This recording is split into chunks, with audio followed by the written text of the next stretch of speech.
Thank you, Shannon, for coming. You have your own charisma. Have you thought about getting back into maybe pursuing your own brand or pushing your own brand? Or do you have time for that? Thank you. Thank you. I guess we have time for whatever we make time for. I guess I think about it from time to time, and I'm open to whatever comes, honestly.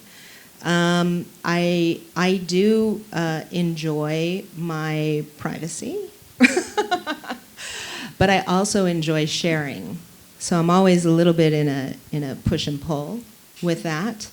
And my true sense and the reason why I do what I do around my father's legacy is really I have a mission of service. I feel like his words have been so inspiring and helpful for me. They've been so inspiring and helpful for so many people all around the world that if I can continue to be sort of a bullhorn for his message and reach more people, that is a way to do good in the world. So we'll see. Maybe. You never know. Yes. Do I need a mic? Yeah.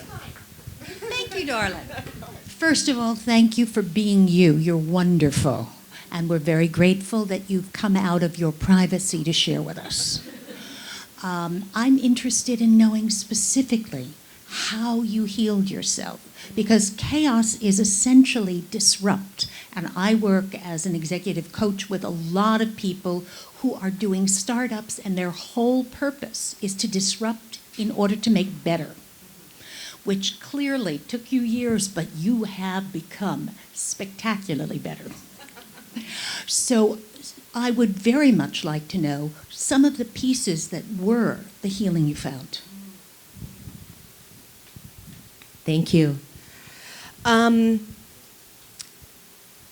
So growth as a process is an unbalancing, right? Like a disruption. It's an unbalancing.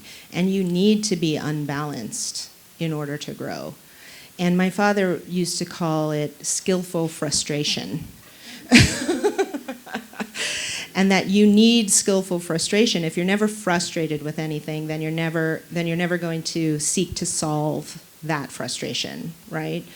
And so it's a matter of not being so frustrated that you give up, but that you continue to pursue. For me, in that moment, it was a matter of sheer survival. I mean, I literally was not going to be able to live like that. And so I needed to figure out a way, and it was not particularly skillful.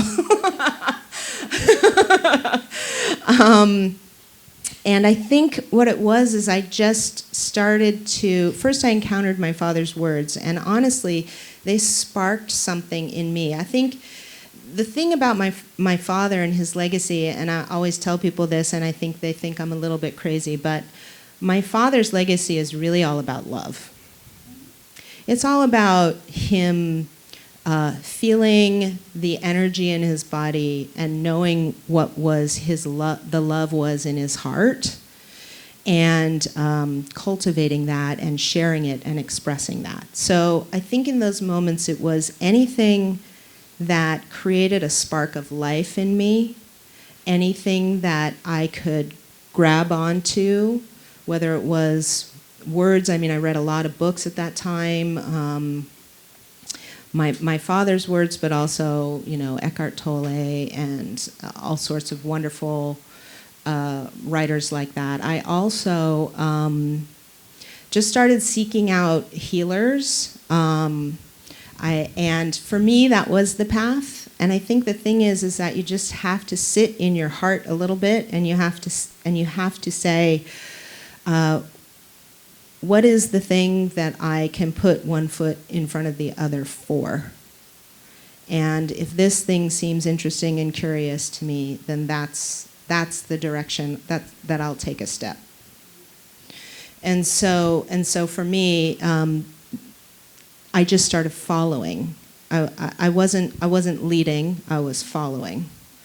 And whatever came up in that moment, if somebody said, "Oh, you should go meet this person," I would say, "Okay, that seems interesting. I'll go do that."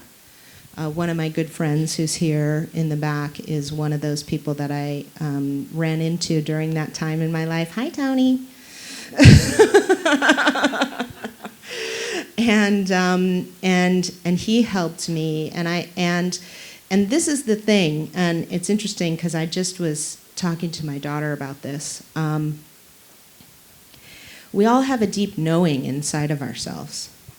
There's something that when you hear it or experience it or see it, it just resonates with you and you feel it deep inside your body, and you have to learn to trust that.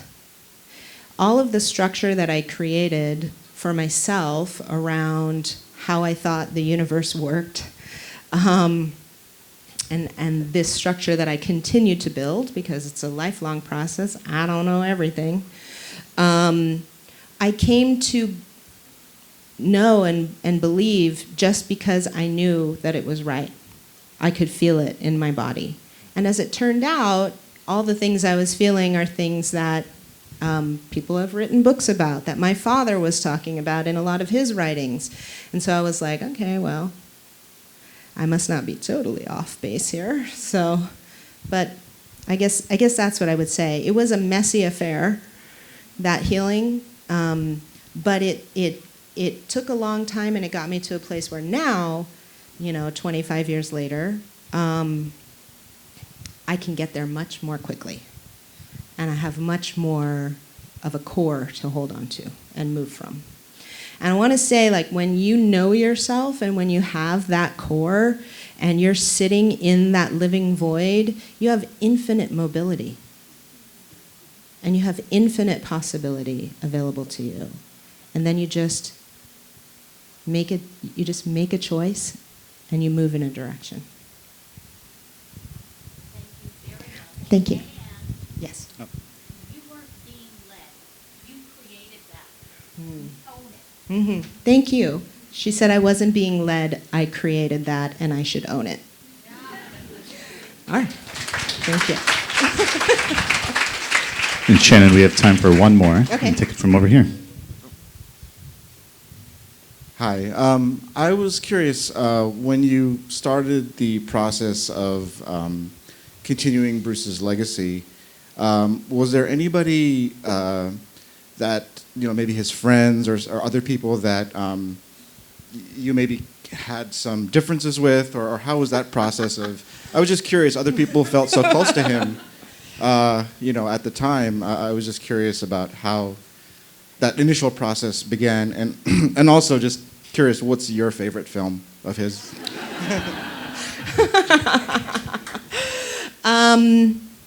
My father said, I'm not in this world to live up to your expectation, and you're not in this world to live up to mine. And I have to hold on to that as I move through the world and everything that I do, because people have opinions. They have all sorts of opinions about what I should be doing or shouldn't be doing. And all I can say is I make lots of mistakes. I try to learn from my mistakes, and I just follow my heart and what I think is right. And I have a sense that my father is also, sitting here looking out for me as well, because sometimes the things that I try to do just don't work out, and I'm like, oh, I guess you didn't want me to do that, did you? So, yes, I mean, in particular, everybody has an opinion. I've had people tell me that I needed to have more children. I've had people tell me I needed to have a boy because I have a daughter. Everybody has opinions. So, but I'm not here to live up to their expectation. So, thank God. My favorite film? For me, I think my favorite film, even though my mom's favorite film is Way of the Dragon. My father wrote, starred, directed, choreographed, produced that film, and it's very representative of him and who he was, his sense of humor and all of that. But for me, having been 4 when he died, having been raised primarily in the U.S., I think my favorite film is probably Enter the Dragon, because I get to hear his voice, and I have most contact with that because that was the last thing he was doing. That and Game of Death. We used to go visit him on the set of Game of Death, which was a lot of fun. Because the Hong Kong movies they did back then, they filmed them without sound. So like you could be 4 years old and running around as long as you didn't get in front of the camera. So it was lots of fun to be on set. But thank you so much, everybody. Such a pleasure.